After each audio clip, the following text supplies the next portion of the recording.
All right, we're going to try something a little different today. There are a lot of people who are really freaked out and scared by what's happening in the markets and the economy right now, and rightfully so. And a lot of people I see comparing it to what happened in 2007 and 2008 with the Great Recession. Now, I've seen our numbers. I know a lot of you watching are in your 30s or 20s or maybe even teens and weren't necessarily working in 2008.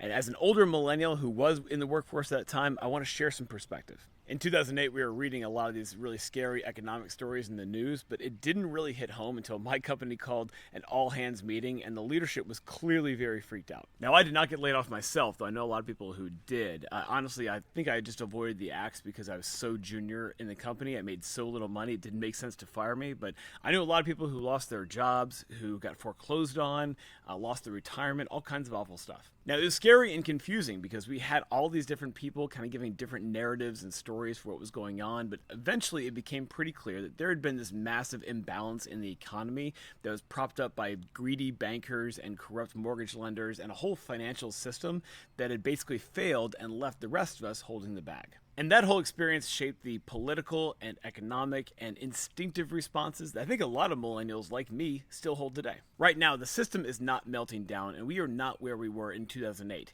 yet. The news is scary, the market is scary, but there are some big key differences. One of those things is that 2008 and the Great Recession were the inevitable consequence of a whole unsustainable system. No one thing broke the subprime lending market. It all melted down together. The chaos we're seeing today, though, is the deliberate action of just one guy and his political circle. Whatever you think about Donald Trump, the people around him, J.D. Vance, Elon Musk, Scott Bessent, all the rest of them, they're not stupid men.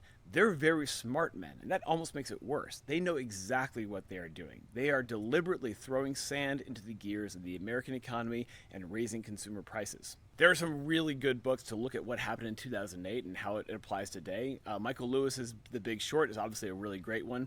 Barack Obama's memoir is actually a really good look at political leadership at the time and how they were evaluating cost and benefits and trade-offs to addressing the crisis and what came after it. Barack Obama is also an excellent example of how basic character really does matter about making policy. You know, lots of people are smart, but not everyone has values. Not everyone cares about the nation and the people in it, and that stuff really does matter when you're trying to make policy. There's that saying that a recession is when your neighbor loses his job, but a depression is when you lose yours. Politics can seem really theoretical and abstract until it affects you personally, and it's about to affect a lot of people very personally, some of whom probably voted for this but just didn't realize it at the time.